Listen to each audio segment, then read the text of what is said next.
Hi everyone, this is our channel, Meet the Real Story. Please like, share and subscribe. With all the problems and crises that we face in our lives, we need someone to offer us support and encouragement, even if it's just a simple word. At least some acknowledgement of your suffering makes you feel secure in knowing that you are not alone, which makes you feel you have the power to keep going. But what if the opposite happened? You would sink into a deeper pit of despair unless you are exceptionally strong indeed. This is what my story is about. My name is Brandon, and I am 25 years old. My family was very poor. I was the third of 6 siblings. We suffered from poverty, humiliation, and near starvation. Dad had long ago succumbed to drugs and alcohol to hold his despair at bay. We woke up every day expecting to find him dead from an overdose. I was different than most of my family. I had dreams. I was determined to rise up out of poverty and raise my standard of living. I tried various jobs to earn and save money. I liked architectural work, so I began studying knowledge in this field. I saved a little money, but not enough to change my life yet. I began to take risks to earn more money. Risk, loss, gain. This was bona fide business. For me, sometimes I lost and sometimes I gained, but I always learned a great deal either way. Unfortunately, I neglected my health in pursuit of money. Remember I mentioned something about someone to support you? Well, that person in my life was Martina, my guardian angel, my friend, my neighbor, and my love. Every time I was about to give up, her sweet advice and encouragement would salvage my soul and lift my spirit. She would tell me that I must keep going to reach my goals. I wanted to tell her that I had done all that I had done just for her. Starting my company was her idea. I knew it was a big risk, but I trusted her to guide me. Initially, my earnings were low, but I learned from my mistakes. Slowly, I was able to save some money.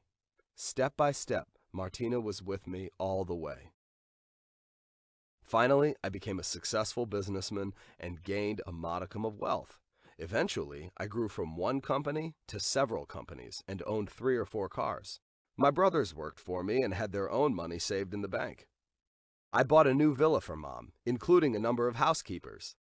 I was pleased to give Mom the better life she deserved.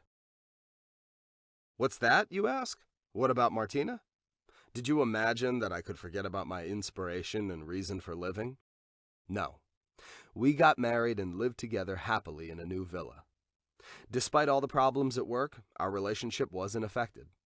I provided her whatever she wanted: money, clothes, jewelry. I owed her that much after all. I thought I had achieved my dream at last, but I didn't know that I had only set myself up for a very precipitous fall. My downfall began when I was in a meeting and suddenly felt terribly painful contractions in my stomach. As usual, I ignored my health-related symptoms, figuring that my mental discipline would overcome any physical weakness. All my energy went into maintaining the prosperity of my companies, but the pain didn't subside. As a matter of fact, it became recurrent and each time was worse than the one before it. Martina was worried and told me to go see a doctor. I was reluctant. Work demanded so much of my time, but she insisted, so I decided to put her mind at ease and go see a doctor. She, Mom, and my siblings are the most important things in my life. I predicted that the doctor would tell me that it was nothing to worry about. He would simply tell me to take 2 aspirin, drink plenty of fluids, and get lots of rest. So I went to a doctor who was a friend of mine. We didn't talk about my fatigue at work. He laughed because he knew that I preferred to chat and leave without any examination at all. He began examining me. I watched his face and saw his features go from relaxed to concerned to worried. He started re-examining my body parameters that he had already examined, as if to double-check something that he missed the first time. His look of worry grew deeper every time he checked something. I asked him if everything was okay, but I began to suspect what the answer would be. Once he finished his examination, he released the tension that had been building in his body. He looked me in the eyes. He asked me when I had begun feeling tired all the time. I told him it had been that way for quite a while. He was delaying telling me what he had found, trying to spare me from hearing the really bad news, I could tell. I told him to let it out, to be honest with me. The doctor took a deep breath and told me that I had advanced stage colon cancer. The last stage, to be exact. He said that treatment wouldn't help at this stage. It was too late for corrective actions to arrest or reverse the condition. Then I broke out into hysterical laughter. You must be joking, Doc. What do you mean by the last stage? There isn't any such thing, right? I insisted. The doctor was holding back tears. I'm sorry. I hated to break this news to you. I knew it would come as a terrible shock at this stage of your life with so much going for you. I was stunned, unable to speak. Martina came in. She saw our expressions and became worried and asked the doctor what he had found out. I told her it was nothing, but she knew immediately that I was lying. So I told her the truth. Strangely, Martina received the news stoically. She tried to reassure me that everything would be all right, that my health was good. She said we can see more expert doctors to help solve this problem. She was so strong, so confident, despite the shock of the bad news. But her facade of confidence belied a dark secret. I started radiation and chemical therapies in the hopes of a miracle happening. These treatments kept me away from work for a considerable time. When I finally returned to work one day, one of my trusted employees pulled me aside and said that he had to discuss a critical matter with me. He hesitantly told me that Martina was cheating on me. I smiled at him and said that he must surely be mistaken. But he continued, saying that Martina had made a deal with my lawyer. They spent a lot of time together and had signed a lot of papers. He said that a lot of things had happened while I was gone. He cautioned me to be careful. My health continued to deteriorate. I couldn't imagine Martina betraying me. The very idea was absurd. She was the reason for my success. Martina seemed to avoid me and seldom ask about my health, which seemed to reinforce the warning of my trusted employee. When I got home one evening, I told her what the employee had told me.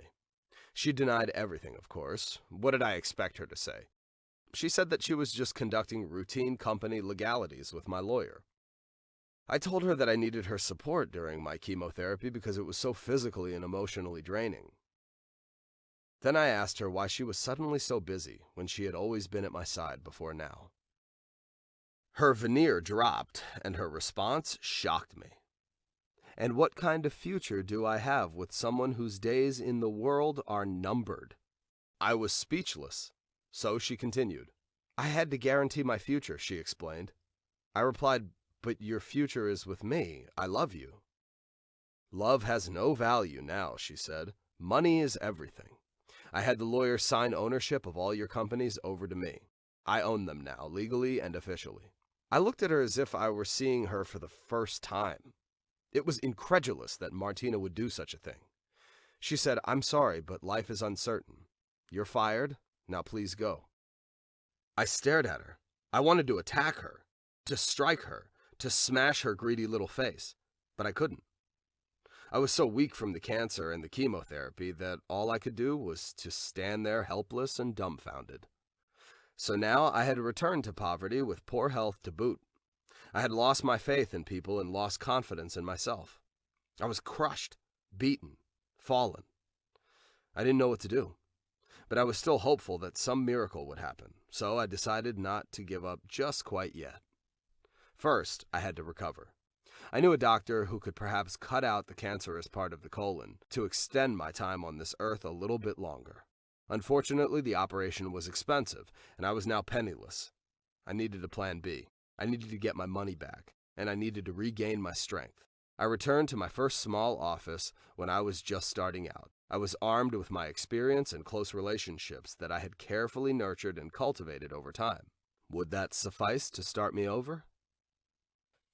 So I began again, from scratch. Slowly, gradually, I rose from the ashes like a phoenix. My brothers aided me. My new company became self-sustaining. The next shock I received was from my big brother. He handed me a large sum of money that he and my other brothers had gathered. It was to pay for my surgery. He said they were all behind me, and that they expected me to pay them back with interest. Then he smiled. Family, that's who you can really depend on in times of crisis. I hugged him and cried. I had my surgery and spent some time convalescing in the hospital. In the meantime, my brothers were managing my company and investing our money wisely. After a while, I was discharged from the hospital with a clean bill of health, and I was determined to get back every penny that my dear, accursed Maria had taken from me. I was so looking forward to making her regret betraying me after all the things I gave her and did for her. Months went by, and my reputation was restored in the name of my new company, and my loyal customers left Martina's company to deal with my new company. Martina had mismanaged her companies, and they now were in trouble. I took advantage of this situation and slowly began quietly buying shares in her companies to the point where I obtained 52%, a majority ownership. Then I blithely notified Martina that I now owned her companies. She was livid, outraged. I had totally blindsided her. She had never seen this coming. She had figured that I had been long dead, but I had survived and come back stronger than ever. I took back all my property and companies, and now it was she that was left out in the cold. She had no one, and I still had my family. Hello, my name is Adrian, and I am 27 years old. I'm an archaeologist and the leader of an archaeological team. We have recorded many archaeological discoveries and earned many honors in our country. We are renowned and popular with the media. Yet, in spite of all my achievements, I wasn't satisfied. My dream in life was to discover the hidden gold of King Pedro, the second king of Peru. He was reputed in many legends to have possessed a vast treasure of gold. However, there was no concrete evidence of this. For all I knew, it may have been just old wives' tales passed down through the generations. I was the only one I knew who took the legend seriously. King Pedro had been famous for his power and strength. The stories mentioned that he had many hidden underground treasures, so there was at least a chance that these stories and legends might be true. I started my journey by searching the internet for maps and data from any previous expeditions to Peru. I read their notes, logs, and experiences there. I found a lot of data but no solid information that I could hang my hat on. I didn't give up though. I invited a few trusted members of my team to accompany me on an expedition to Peru. A 4-day trip saw us arrive at the South American forest, a heavily forested place. An ideal place for a king to hide his treasure. The forest was full of wild animals, and we were attacked several times. Every night, we would have insect bites all over our bodies. Still, I didn't lose hope in spite of these adversities. All evidence pointed to a place called the Tiger's Eye, somewhere in the middle of the forest. It was believed to be a lava tube or cave of some sort with a lava flow that went deep into the earth. When we reached what we believed to be our destination, we were so tired. Yet, my enthusiasm and faith drove me to want to go down into the hole immediately. My team warned me to exercise caution, but I was too excited. Too close to potentially achieving my life's dream. I rigged a rope and began lowering myself down into the hole. I quickly learned that this had been a mistake. The air in the hole was scalding hot. Sparks were rising with the hot air flow up and out of the hole. The rope started smoldering where small sparks in the stifling air uptake had clung to the rope, creating small burning embers. I began to worry that my rope might burn through and drop me into this hellhole. But right before I started to pull myself back up, I glimpsed something shiny. As my eyes adjusted to the darkness, I saw flashes of gold tint embedded in the rock and glinting in the faint sunlight glow from above. I climbed out of the hole, soaking in sweat, sucking in the cool, refreshing air to expel the burning air from my lungs. I told my team about the veins of gold in the walls of the hole. We set up a camp for a few weeks and were able to extract a small fortune's worth of gold. It wasn't King Pedro's gold treasure, but it was close enough to make our expedition worthwhile. It was a great discovery in that my trip wasn't completely in vain. Can I call my dream a success?